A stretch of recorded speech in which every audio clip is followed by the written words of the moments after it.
warahmatullahi wabarakatuh. Waalaikumsalam warahmatullahi wabarakatuh. Sebelum pelajaran kita mulai, kita buka dengan surat Al-Fatihah. Al-Fatihah.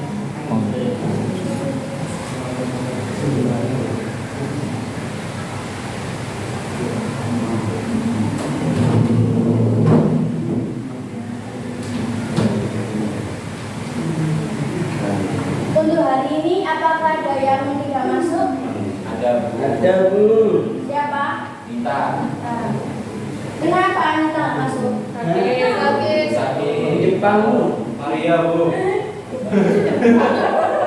Cuma kita saja yang tidak masuk. Ada lagi.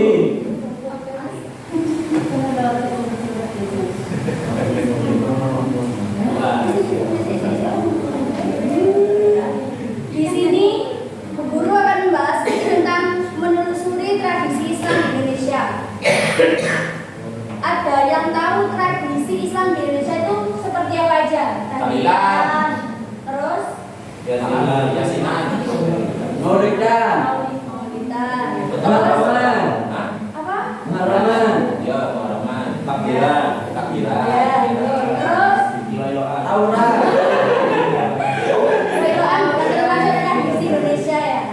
Tradisi ibu mungkin. Terus kalian tahu tradisi Islam di Indonesia itu di Jangan. tradisi Islam di Indonesia itu dibawa oleh siapa? Oleh Songo. Apa? Wali Songo. Mayoritas Wali Songo. Mayoritas Wali Songo. Dari sini. Latar belakang. Jadi latar belakang dari pembahasan tadi itu apa? Tradisi Islam di Nusantara digunakan sebagai metode dakwah para ulama zaman itu. Para ulama tidak memusnahkan secara total tradisi yang telah ada di masyarakat. Mereka memasukkan ajaran-ajaran Islam ke dalam tradisi tersebut dengan harapan masyarakat tidak merasa kehilangan adat dan ajaran Islam dapat diterima. Jadi latar belakang dari pembahasan ini itu apa? Itu bahwa para ulama pada zaman terdahulu, yakni kan zaman dahulu Indonesia kan bukan negara Islam, bukan beranutkan agama Islam, akan tetapi Hindu atau Buddha. Datanglah para Wali Songo yang mana mereka itu berdakwah dengan membawa ajaran Islam, tapi tidak menghapus sedikit tentang tradisi yang ada di Hindu atau Buddha. Dan dalam hal ini tradisi adat istiadat itu semakin tahun kan banyak kontranya. Apalagi ulama-ulama yang sekarang kan banyak yang mengklaim adat istiadat itu tidak boleh. Adat istiadat itu boleh kan gitu sih. Nah, padahal latar yang membelakangi ajaran-ajaran tersebut kan pasti Wali Songo pada zaman dahulu kan paling alim-alimnya ulama. Jadi mereka kan sudah mempunyai pikiran mana yang halal dan mana yang haram untuk dilakukan dalam syariat. Jadi latar belakang dari ini tuh apa? Adat istiadat itu aslinya nggak apa-apa kan? Selagi tidak menyelisihi syariat.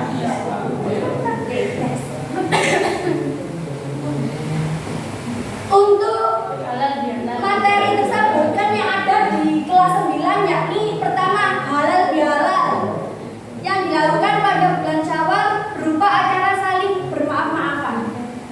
Kalau dipikir secara logika kenapa harus ada halal bihalal? Ini ada yang tahu alasannya kenapa ada halal bihalal? Karena ada pernah mengatakan halal bihalal itu bisa memperpanjang umur. Selain itu dapat satu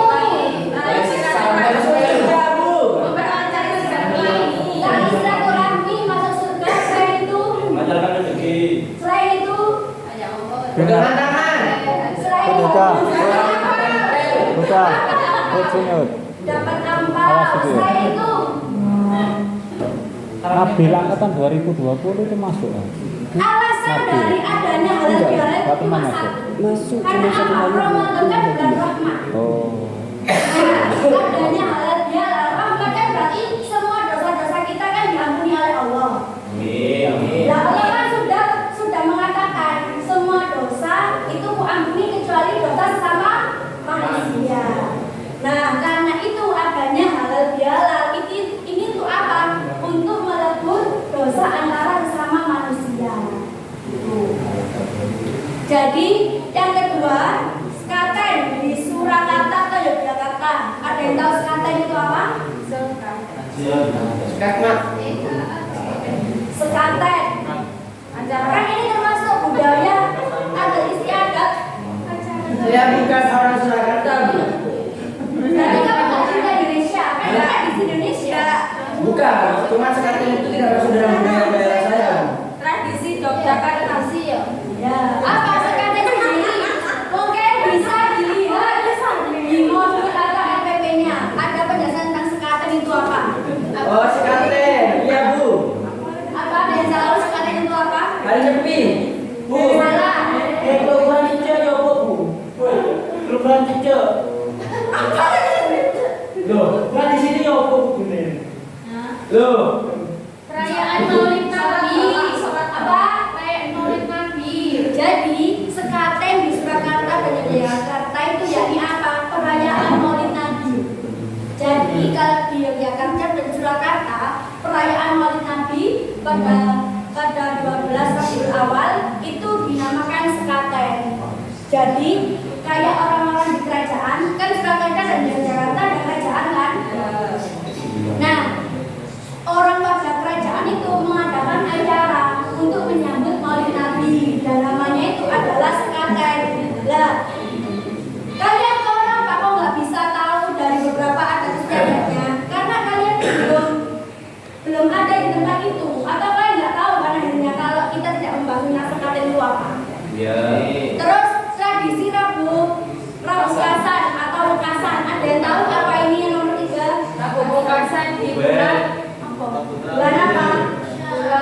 Bulan Rabu terakhir Kasan. Syaban, bukan Syaban. Bulan Rabu terakhir bulan Safar. Bulan Safar sebelum Rabiul Awal. Jadi tradisi Rabu Kasan atau Rabu Kasan sumbernya kita kan pakai nama Rabu Kasan gitu. Penutup Rabu terakhir di bulan Safar, yakni sebelum Rabiul Awal. Kenapa kok kita ada Rabu Kasan?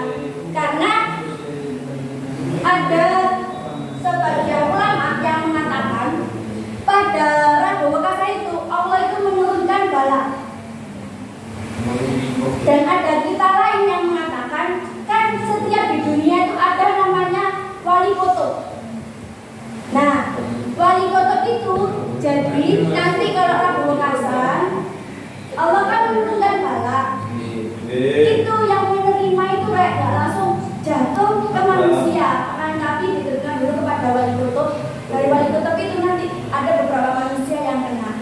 Kalau emang dikatakan ini mitos atau faktanya, emang ya fakta. Soalnya ada cerita paman teman saya nggak ngapa-ngapain rek menu di depan rumah murmur keluburan batang pohon meninggal. Dan itu terjadi pada Rabu Kasan. Makanya kan pada Rabu Kasan kita itu membaca doa agar apa? Agar dihindarkan dari balanya Allah. Terus yang nomor 3, yang nomor 4, Dugderan di Semarang. Ada yang tahu Dugderan itu apa? Dugderan yang berdatanya bulan puasa. Haji tahu haji. Dugderan itu Kegiatan untuk menentukan awal waktunya puasa. Nah, jadi Dugderan yang ada di Semarang itu apa? H-1 kalau H-2 sebelum puasa, wali kota ini mengadakan kayak ada besar-besaran. Nah, ini untuk apa? Untuk menentukan kapan jatuhnya bulan sebelum puasa itu ada acara besar, yakni kayak para ulamanya Semarang itu kumpul di situ untuk menentukan puasa jatuhnya pada hari apa. Itu namanya Dugdaran di Semarang. Untuk yang nomor 5, yakni grebek besar di Demak. Ada yang tahu apa itu? Grebek besar.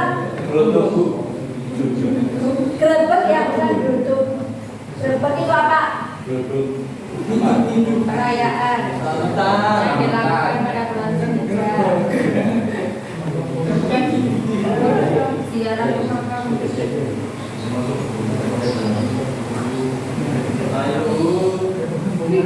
Asal datanya Bu.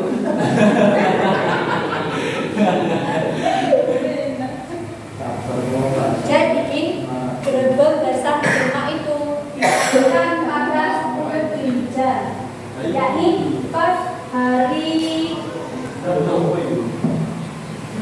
Kurban atau Idul Adha. Idul Adha. Dan grebek besar di Demak itu juga untuk memperingati genap hari peresmian penyempurnaan Masjid Agung Demak. Jadi kan grebek besar di Demak itu dilakukan pertama pada Idul Adha kan, perayaan Idul Adha. Tapi di sisi lain juga untuk memperingati 40 hari terbangunnya Masjid Demak. Jadi Masjid Demak itu 40 harinya dilakukan juga ada grebek besar di Demak. Jadi dilakukan jadi satu acaranya pada waktu itu.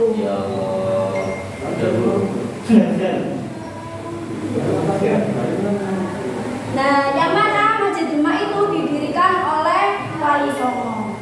Nah, terus dari adat istiadat tersebut ada kaidah yang mengatakan al-adatu muhakamatu, adat mempunyai kekuatan hukum.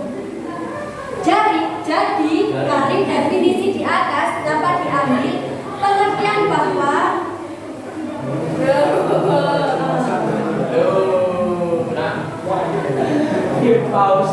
jadi adat mempunyai kekuatan hukum. Dari definisi di atas dapat diambil pengertian bahwa al-adat dan uruf adalah dua perkara yang memiliki arti yang sama. Secara umum, adat adalah sebuah kecenderungan yang berupa pekerjaan atau ungkapan pada satu perkara tertentu. Jadi kan adat istiadat tersebut bisa dikuatkan dengan adanya apa? Makalah yang mengatakan adat mempunyai kekuatan hukum. Jadi kan kembali lagi pada pembahasannya awal, kan ada beberapa ulama yang mengatakan adat ini nggak boleh, adat ini boleh. Padahal kan adatnya udah ada sejak dulu kan, zamannya Wali Songo. Dan kalau kalian debat selagi itu memang tidak menyelisih syariat, maka boleh-boleh saja dengan landasan ini al-adatu muhakamatu. Kesimpulan, Islam datang membawa ajaran yang mengandung nilai-nilai uluhiyah, ketuhanan, dan nilai-nilai insaniyah, kemanusiaan. Bertemu dengan nilai-nilai adat kebiasaan di masyarakat, di antaranya ada yang sesuai dengan nilai-nilai Islam, meskipun aspek filosofinya berbeda. Dan ada pula yang berbeda, bahkan bertentangan dengan nilai-nilai keislaman. Maka disinilah para ulama membagi adat kebiasaan yang ada di masyarakat menjadi al-adat as-sahih dan al-adat fasidah. Al-adat as-sahihah yakni adat yang tidak menyelisih syariat, dalam artian boleh kita lakukan. Dan adat al-fasidah yakni adat yang rusak atau salah, yakni adat yang menyelisih syariat. Adat kebiasaan suatu masyarakat memberi daya vitalitas dan gerak dinamis dari hukum Islam dengan tidak kehilangan identitas sebagai hukum Islam. Hukum Islam menerima adat yang baik as-sahihah selama adat tersebut membawa maslahat yang diterapkan. Jadi kesimpulan dari pembahasan tersebut apa? Adat itu ada dua macam. Yang pertama adat as-sahihah dan adat al-fasidah. Kalau adat as-sahihah itu boleh dilakukan, adat al-fasidah tidak boleh dilakukan. Itu sekian yang dapat saya sampaikan. Mungkin ada yang mau ditanyakan? Boten Bu. Sudah jelas? Jelas. Jelas.